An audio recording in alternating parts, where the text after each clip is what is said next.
Okay, so we're now going to learn how to integrate, and the topic of integration is basically on differentiating. That's what integration is. So whereas this direction we've already learned is called differentiation, to find the gradient function. Yeah. In integration, we're going to go in the other direction. So we're going to start with the gradient function, and we're going to undifferentiate, basically.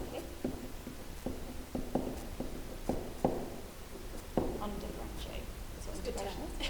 Yes, it's the official term, undifferentiate. So we're going to work out what was differentiated by doing the process backwards. So, for example, this one, when we differentiated it, we've ended up with x squared. Mm-hmm. Now that means we must have had what power? X cubed. Cubed, yeah, because it goes down by 1. Yeah. Now there's a 4 there, which we'll think about in a minute. Let's think, if we differentiate x cubed, then the 3 comes down. And we don't really want a 3 there, we want a 4 there, so that's the complicated thing. But what if we have a third here? Because then when we bring that 3 down, it kind of cancels itself away, doesn't it? Yeah. It cancels, and then there's the 4 that we want to be there. So now when we differentiate that term, the 3 comes down, cancels with the third, leaving just a 4 and then an x squared, which is this one. Okay, next one. This is, what power have we got on this x here? Got power of 1. Power of 1. So what must it have been before we differentiate it? Squared, 1 higher. Now we actually, oh look, we do want a 2 there. So we want that 2 to come down. This would be minus to match up with this minus. So then when the 2 comes down, we end up with 2x to the 1. X to the 1 is just written x, that's perfect. Okay, here, how many x to the what have we got? X to the 0. Yeah, it's invisible, we don't write it, but it is there. So it must have been x to the 1. But again, we don't write 1. So it must have been x to the 1. Then the 1 comes down, which doesn't make any difference, changes to a 0. We want the 3. We want the 3. Yeah? Yeah. There we go. So all of those terms differentiate to produce this. But there's something wrong. What's wrong? Well, say I'd had plus 7 on there. So that's like 7x to the naught, Yeah, we essentially. know that when it goes down there, when we differentiate in that direction, we're going to disappear. So if we're looking at because this, it's x to the 0. yeah, if we're looking at this and wondering what that could have been, we could have had, well, we could have had 7, we could have had 8. Could have had 70 million. Yeah, there could have been a number on the end. Because if there was, you would get plus 0, which obviously you wouldn't see. It would be gone. The information's gone. So there could have been a number on the end. So I suppose really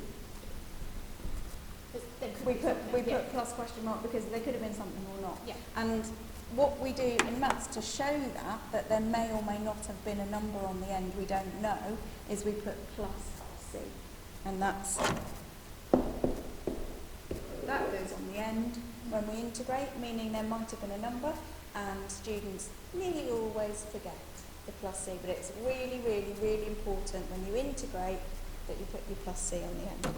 Okay, I'm going to show you a couple of things now. This is the same equation, 4x squared minus 2x plus 3, but this is the other notation for integration.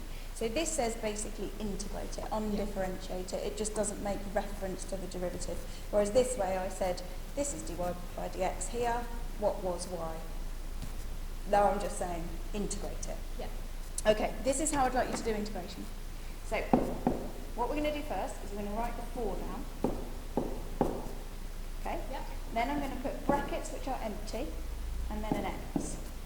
Okay. Okay? And I'm going to do that for each term. So I'm going to have minus 2 empty brackets x plus 3 empty brackets x, and then on the end, Plus c. excellent, plus c. There it is.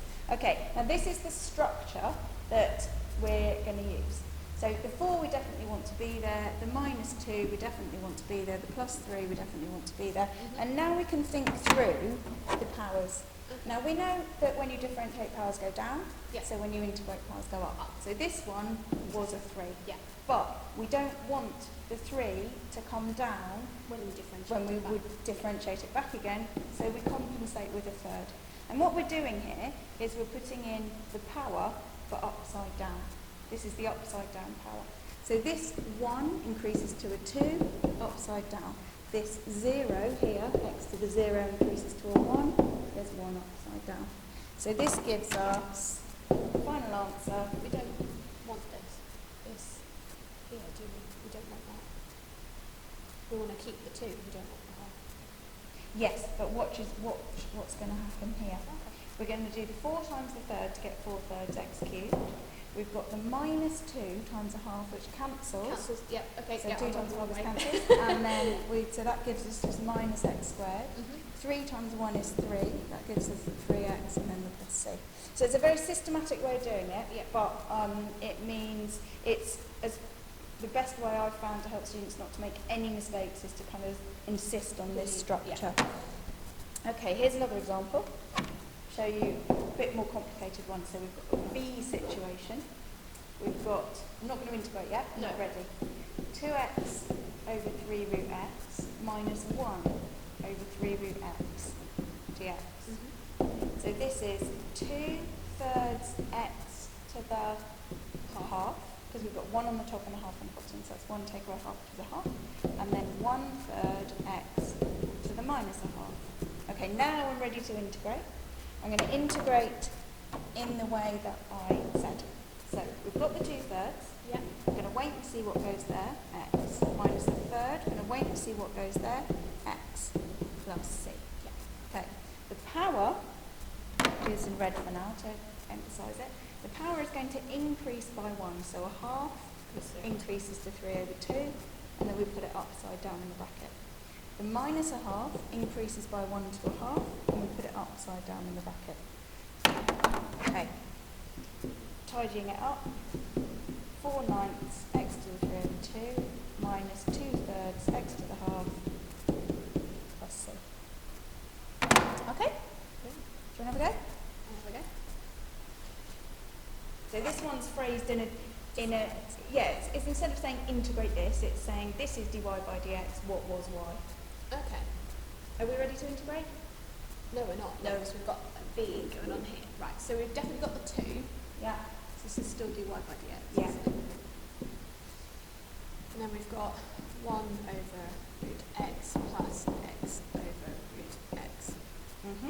And you have deliberately done the mistake that I was tempting you to do. There we go. So this is really, really common mistake. Yeah. You have y equals, and then you have a number minus 2 things added up over something. And then what students do is they say that's 4 minus x over x plus 1 over x, which is completely true, but this minus applies to this whole fraction, which means we need the brackets around there. So it would be 4 minus 1 and 1 over x, which is of course 4 minus 1 minus 1 over x. Yep. So well done for highlighting that. You So fell I did it for in my purpose, trap. of course. Yeah, absolutely. Right, so 2 minus 1 over root x minus x. Yeah. Yeah. X. Okay, so that is 2 minus x to the minus a half Yeah. minus, that's 1 take a half x, so that's x to the half. Yeah, there we go. Now we're ready to integrate. Okay. So this takes us to y, doesn't Yeah. it? If it was dy, it's Yeah. y. So I'm going to do 2, wait and see, x Yep. minus Wait and see. wait and see, x something, minus wait and see, x. Yeah. Something else. Plus. Plus C. Very good. So I'm 1 nearly forgot. Yeah. Okay, now we're going to increase the powers. Okay, so that increases by 1, so that's going to go to a half. That one is that one. Oh, I'm being an idiot, aren't I? Right, so that one hasn't got, it's like x to the 0. Yeah, isn't it's it? x to the 0. So we've got x to the 1 there, Yes. so we get 1 over 1. Yep. Yep. Right, that one increases by 1, so it comes to a half. Yeah. So that one's going to be 2 over 1. Yep, upside down. And then that one is this one over here, increases by half, so it's 3 over 2, so turn it upside down, 2 over 3. Yeah, perfect. And then you just tidy it up. which is 2x minus 2x to the half minus 2/3 x to the 3 over 2 plus c. Plus c. Fantastic. Done. So that's what y was. And obviously we don't know what c is. It could have been anything. Maybe it was 0, maybe it was 1, maybe it was a million. Okay, this last one, don't worry about that blue bit for now. We'll just work on it the way that we have been. It's not ready to integrate yet, to go to all of the trouble of sorting it all out, which in this case is expanding brackets, because we can't integrate or differentiate until it's all opened up. Okay, so this is x minus 1, 4x squared minus 4x plus 1, which is 4x cubed minus 4x squared plus x, and then that's that bit, that bit, that bit, and then I've got minus 4x squared plus 4x minus 1. Yeah. So the actual, this is still dy by dx, haven't integrated yet, is 4x cubed minus 8x squared plus 5x minus 1. Yeah. Okay, now I'm ready to integrate. So I now have y coming. 4, don't know yet, x minus 8, don't know yet, x plus 5, don't know yet, x minus 1, don't know yet, x plus c. Increasing the powers, 3 goes to 4 and then upside down, 2 goes to 3 and then upside down, this 1 goes to 2 and then upside down. Here I've got an invisible x to the 0 goes to 1 and then upside down. Yeah. Tidying it up, y equals 4 times a quarter, 1, 8 times a third, minus 8 thirds, 5 times a half, 5 over 2, 1 times 1, that's 1, yeah, don't even need to write 1. And don't need to write to the power of 1 either, plus c. Okay, so that's standard. Now, what we actually end up with then is this information here. I'll just write it up. X to the 4 minus 8 thirds x cubed. Cubed? Yes, cubed. Plus 5 over 2x squared minus x plus c. Right, now, we're given this piece of information. So the graph of this function is a quartic function. I mean, don't even know what this graph looks like. This very complicated graph. I'll make it up. Blah, blah, blah, blah. Anyway, it doesn't look like that. Anyway, this graph goes through the point minus 1, 3. Yeah. So what they're telling us is when x is minus 1, Yeah. y turns out to be 3. Now this is all we need to work out what our plus c is. That's all we need.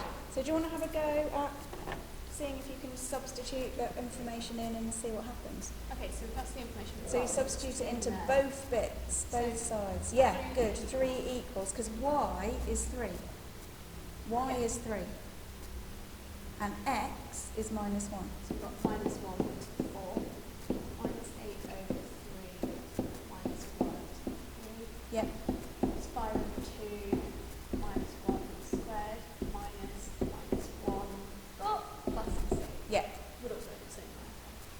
So, still over 3 equals minus 1, that's minus 1 times minus 1 times minus 1 times minus 1, which is 1. Yep. Minus 1 cubed is minus 1, so plus Yep. 8 over 3. Yeah. Minus 1 squared is 1 plus 5 over 2. Yeah. Minus 1 plus 1 plus There we go. Personally, I'm not very good at adding fractions. I would personally, maybe, I don't know, what would you do? I might times everything by 3 and then We've times. got 3 and 2, so it's actually quite nice if we just change everything to 6 on top. Yeah, or even, you don't even need to change everything to 6. You can times everything by 6. Or times everything. This is how I would think about it, but maybe I overcomplicate stuff because I'm not really good at fractions. I would think, I don't like having that there, so I'm going to times everything by 3. So I'd get 9 equals 3 plus 8 plus 15 over 2 plus 3 plus 3c. Yeah. And then I would think, I don't really like that 2, so I'm going to times everything by 2. So 18 equals, you may be watching this and thinking you're massively overcomplicating this. You know, just add the fractions, which is fine. If you can just add the fractions, but I just find this easier. So I'm timesing everything by 2 to get rid of that fraction. 6 plus 16 plus 15 plus 6 plus 60. Yeah, and Ta-da! then zero into sub. Do you know my problem with that? I can understand how you do it, and if it works for you, it's fine. But I'm bound to forget one of these and not multiply them by 2. Yeah, you're right. It is Whereas a danger. I wonder whether if you then just went, okay, right, I know that I need 6. So 3 over 6 becomes 18 over 6. Yeah, And then equals 6 over 6. yes, plus 16 over 6. 16 over 6. Yeah, yeah. Plus 15 over 6, plus 6 over 6, plus C over 6. I can almost 6, just 6c over 6. 6C over 6, excuse me. I can just forget about the Yeah. 6's and I kind of joined your step there. Yes, that's true. Yeah, and then we've got the same. Yeah. Basically, then times everything by 6, Yeah. and then that's what gives you the 18 is 6 plus 16 plus 15 plus 6 plus 6c. So I guess it's whatever works for Yeah, you, isn't it? yeah. But the question now is, can we actually add these numbers up without a calculator? I bet we can't. 31, Yep. 31 add 12, 40, 43. okay. 18 minus 43, don't know. 5 Yeah. minus 25, Yeah.